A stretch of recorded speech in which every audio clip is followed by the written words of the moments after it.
Good morning students. நம்ம இப்போ lesson 2 forces and pressureல factors affecting friction அதாவது உராய்வை பாதிக்கும் காரணிகளில் nature of a surface இது நம்ம ஆல்ரெடி பார்த்தோம். சர்ஃபேஸ்னுடைய நேச்சரை பொறுத்து அதனுடைய ஃப்ரிக்ஷன் வந்து சேஞ்ச் ஆகும் அப்படிங்கிறத நம்ம படித்தோம். நெக்ஸ்ட்டு நம்ம அதில் செகண்ட் ஒன் என்ன பார்க்க போகிறோம் அப்படின்னா வெயிட் ஆஃப் த பாடி. எப்படி நேச்சர் ஆஃப் த சர்ஃபேஸ் வந்து ஃப்ரிக்ஷனை அஃபெக்ட் பண்ணுச்சோ அதே மாதிரி வெயிட் ஆஃப் த பாடியும் ஃப்ரிக்ஷனை அஃபெக்ட் பண்ணும். அதாவது வெயிட் அதிகமாக இருந்தால் எப்படி இருக்கும், குறைவாக இருந்தால் எப்படி இருக்கும் அப்படிங்கிறது தான் படிக்க போகிறோம்.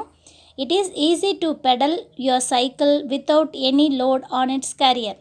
அதாவது நம்ம சைக்கிளில் எந்த வெயிட்டும் இல்லை, நம்ம மட்டும் பெடல் பண்ணுறோம் அப்படின்னா இட் இஸ் வெரி ஈஸி. அது ரொம்ப ரொம்ப ஈஸியாக நம்ம சைக்கிளை பெடல் பண்ணலாம். ஆனால் with a load placed on its carrier it is difficult to move it because the weight on the carrier increases the friction between the surface of the tire and the road. அதாவது எப்போ வந்து wait அதிகமாகுதோ அப்போது அந்த டயருக்கும் ரோடுக்கும் இடையே உள்ள அந்த உராய்வு வந்து அதிகரிக்கும். அப்போது ஆட்டோமேட்டிக்காக அதனுடைய ஃப்ரிக்ஷன் வந்து அதனுடைய ஸ்பீடு வந்து குறையும்.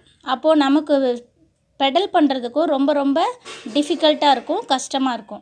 இதுதான் காரணம். என்னென்னா இதுலேருந்து ஒன்று சொல்ல வராங்க, என்னென்னா வெயிட் அதிகமாக இருந்துச்சு அப்படின்னா ஃப்ரிக்ஷன் அதிகமாக இருக்கும், வெயிட் குறைவாக இருந்துச்சு அப்படின்னா ஃப்ரிக்ஷன் குறைவாக இருக்கும். நெக்ஸ்ட்டு ஏரியா ஆஃப் கான்டாக்ட், அதாவது தொடு பரப்பு. நம்ம அந்த பொருள் வந்து எவ்வளோ தூரம் வந்து அந்த எவ்வளோ ஏரியாவில் கான்டாக்டோடு இருக்கோ அதை பொறுத்து ஃப்ரிக்ஷன் சேஞ்ச் ஆகும். For a given weight the friction is directly related to the area of contact between the two surfaces. If the area of contact is greater, then the friction will be greater too. அதாவது தொடுபரப்பு area of contact வந்து அதிகமாக இருந்துச்சு அப்படின்னா அதனுடைய ஃப்ரிக்ஷனும் அதிகமாக தான் இருக்கும். அப்போது கான்டாக்ட் ஏரியா அதிகமாகும்போது ஃப்ரிக்ஷன் அதிகமாகும். A roller has a broad base, so it offers more friction on the road. Roller பார்த்துருப்பீங்க. ரோடு போடும்போது அந்த பெரிய கல் மாதிரி ஒரு ட்ரக்கு மாதிரி ஒரு பெரிய வண்டி வரும் இல்லையா, அதுக்கு பேர் தான் ரோலர். அந்த ரோலர் பார்த்திங்கன்னா அதனுடைய அந்த வீல் வந்து பாருங்கள் எவ்வளோ பெருசு, கல் மாதிரி இருக்கும். அதனுடைய ஏரியா ரொம்ப ரொம்ப பெருசு. But a cycle has the least friction. சைக்கிளோட டயரும் ரோலரோட டயரும் எவ்வளோ டிஃப்ரென்ஸ் இருக்குது. Since the area of contact of the tyre with the surface of the road is less. அதாவது ரோலரோடைய டயர் அந்த ஏரியா வந்து அதிகமாக இருக்கிறதுனால ஃப்ரிக்ஷன் ஆட்டோமேட்டிக்காக அதிகமாக இருக்குது. இதுவே சைக்கிள் டயர்னுடைய ஏரியா குறைவாக இருக்கிறதுனால அதனுடைய ஃப்ரிக்ஷன் குறைவாக இருக்குது. அதனால தான் ரோலரை விட நம்ம சைக்கிளில் ஈஸியாக நம்ம மூவ் ஆக முடியும் ஃபாஸ்ட்டாக. அடுத்தது உராய்வின் நன்மைகள், அட்வான்டேஜஸ் ஆஃப் ஃப்ரிக்ஷன். இந்த ஃப்ரிக்ஷனில் என்னென்ன நன்மைகள்லாம் இருக்குது அப்படிங்கிறத பார்க்கலாம். இது ஒரு டீட்டெயில்டு கொஷின். ஃபஸ்ட்டு டீட்டெயிலினுடைய ஆன்சர் இதில் நான் மார்க் பண்ணியிருக்கேன் இல்லையா, இந்த மார்க் பண்ணியிருக்கிற பாயிண்ட்ஸ் மட்டும்தான் அந்த ஃபஸ்ட்டு டீட்டெயிலுக்குரிய ஆன்சர். அதனால் நல்லா தெளிவாக படிச்சுக்கங்க, கவனிங்க. மீனிங் புரிஞ்சாலே ஈஸியாக நம்ம படிச்சிடலாம். First friction is a necessity is most of our day to day activities. அன்றாட வாழ்க்கையில் உராய்வுங்கிறது ஒரு முக்கிய தேவையாக இருக்குது. It is desirable in most situations in our daily life. இதை நம்ம ஒவ்வொரு செயல்கள்லையும் இதை வந்து உணரலாம். For example we can hold any object in our hand due to friction.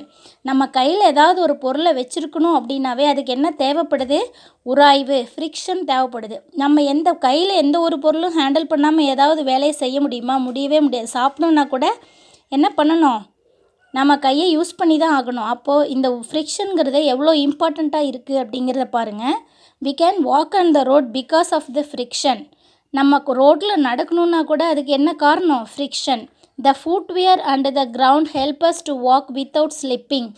அதாவது ஃபுட்வியர் நம்ம காலில் போடக்கூடிய செருப்பு என்ன பண்ணுது, நம்ம ரோடில் தடுக்கி விழாமல் இருக்கிறதுக்கு பாதுகாப்பாக இருக்குது. அதுக்கு என்ன காரணம், அந்த ஃபுட்வியருக்கும் ரோடுக்கும் இடையே உள்ள அந்த friction. Next writing easily with a pen or on paper is due to friction. நம்ம பென்னை யூஸ் பண்ணி பேப்பரில் எழுதுறது கூட எதனுடைய அடிப்படையில், friction. automobiles can move safely due to friction between the tires and the road. automobiles move ஆகிறதுக்கு காரணம் என்ன? அதனுடைய டயர்ஸுக்கும் ரோடுக்கும் இடையே உள்ள friction. brakes can be applied due to frictional resistance on brake shoes. அதாவது பிரேக் ஷூஸ் பார்த்துருப்பீங்க, டயரில் இருக்கும். நம்ம சைக்கிளில் பார்த்தோன்னா நமக்கு நல்லா தெரியும். அந்த ஷூஸு வந்து என்ன பண்ணுது, ஃப்ரிக்ஷன் கொடுக்கறனால தான் டயர் வந்து ஸ்லோ ஆகுது. We are able to light match stick, அதுவும் ஃப்ரிக்ஷன் தான். ஷூ கிளாத்ஸ், துணி தைக்கிறது. Tie a knot or fix a nail in the wall because of friction. இது எல்லா செயல்களும் எதன் மூலிமா நடக்குது அப்படின்னா ஃப்ரிக்ஷன். எதை பேஸ் பண்ணி நடக்குது? உராய்வு. Though it is giving a negative effect in most of our day to day life, friction help us to make our life easy. அதாவது இது வந்து நெகட்டிவ் எஃபெக்டை கொடுத்தாலும் நம்மளுடைய அன்றாட வாழ்க்கையில் லைஃப்பை ஈஸி ஆக்கிறதுக்கு இந்த ஃப்ரிக்ஷன் வந்து ரொம்ப ஹெல்ப்ஃபுல்லாக இருக்குது. So it is called as necessary evil. அதனால தான் இதை வந்து என்னன்னு சொல்கிறாங்க அப்படின்னா தேவையான தீமை, அதாவது நெசசரி ஈவில். நெக்ஸ்ட்டு இதுக்கு சில அட்வான்டேஜஸும் இருக்குது. உராய்வின் தீமைகள். Disadvantages of friction. Friction wears out the surfaces rubbing with each other like screws and gears in machines or soles of shoes.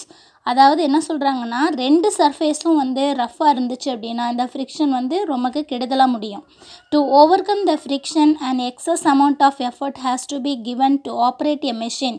அதாவது எக்ஸஸ் அமௌண்ட் ஆஃப் ஃப்ரிக்ஷனை கொடுத்தோம்னாலும் அந்த மெஷின் ஆப்ரேட் பண்ணுறதுக்கு கஷ்டமாக இருக்கும். இது என்னத்துக்கு வழிவகுக்கும் அப்படின்னா this leads to wastage of energy. அதனுடைய எனர்ஜி வேஸ்ட்டுக்கு தான் இது யூஸ் ஆகும். Friction produces heat which causes physical damage to the machines. அதாவது இந்த ஃப்ரிக்ஷன் உராய்வு நடைபெறும் போதே வெப்பம் வெளிப்படும். அந்த வெப்பம் வெளிப்படுறதுனால அந்த உராய்வை ஏற்படுத்தக்கூடிய இரண்டு பொருள்களும் டேமேஜ் ஆகும். இதுதான் இதனுடைய மெயின் டிஸ்அட்வான்டேஜ். நெக்ஸ்ட்டு நம்ம பார்க்க போகிறது increasing and decreasing friction. Increasing and decreasing friction அப்படின்னா எப்படி உராய்வை அதிகரிக்கலாம் அல்லது உராய்வை குறைக்கலாம் அப்படிங்கிறதான் பார்க்க போகிறோம். Area of contact. Friction can be increased by increasing the area of the surface in contact. அதாவது ஃப்ரிக்ஷனை அதிகப்படுத்தணுன்னா அதனுடைய தொடு பரப்பை அதிகப்படுத்தணுன்னாவே அதனுடைய உராய்வு அதிகமாயிரும். நம்ம ஆல்ரெடி படித்தோம், அதனுடைய தொடு பரப்பு ஏரியா ஆஃப் கான்டாக்ட் அதிகமாக இருந்துச்சு அப்படின்னா ஃப்ரிக்ஷன் ஆட்டோமேட்டிக்காக அதிகமாயிரும். ஏரியா ஆஃப் கான்டாக்ட் குறைவாக இருந்துச்சு அப்படின்னா அதனுடைய ஃப்ரிக்ஷன் குறைவாயிரும். Have you seen the sole of the shoe which has grooves? It is done to provide the shoes a better grip with floor so that you can walk safely. அதாவது ஷூஸில் பார்த்தீங்கன்னா அந்த better grip இருக்கிற மாதிரி அந்த area இருக்கிறனால தான் நம்மளால் என்ன பண்ண முடியுது, அதனுடைய ஏரியா ப்ராடாக இருக்கிறனால நம்மளால் ஈஸியாக வந்து வாக் பண்ண முடியுது.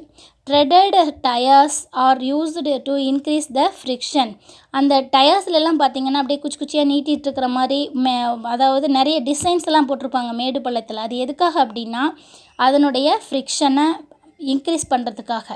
Brake shoes in a cycle have to be adjusted so that they are as close as possible to the rim of the wheel in order to increase the friction. அதாவது நம்ம சைக்கிளில் பார்த்தீங்கன்னா பிரேக்கில் ஷூஸ் இருக்கும். அந்த ஷூஸை நல்லா டைட் பண்ணிட்டோம் அப்படின்னாவே நம்ம லைட்டாக பிடிச்சோம்னாவே சைக்கிள் சடனாக ஸ்டாப் ஆயிடும். இல்லை கொஞ்சம் லூஸாக விட்டோம் அப்படின்னா அது அதனுடைய ஸ்பீடுக்கு தகுந்த மாதிரி ஸ்லோவாகும். இதிலேருந்து sumo players, kabaddi players rub their hands with மட்.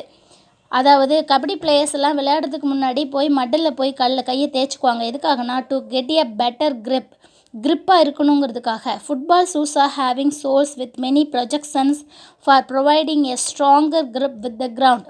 மெனி ப்ரொஜெக்ஷன்ஸில் அந்த ஃபுட்பால் ஷூஸ் பார்த்திங்க அப்படின்னா ப்ராட் சைஸில் நிறைய டிசைன்ஸு அந்த மாதிரி உள்ள மேடு பள்ளங்கள் அந்த மாதிரி டிஃப்ரெண்ட்டாக இருக்கும் நார்மல் ஷூஸை விட.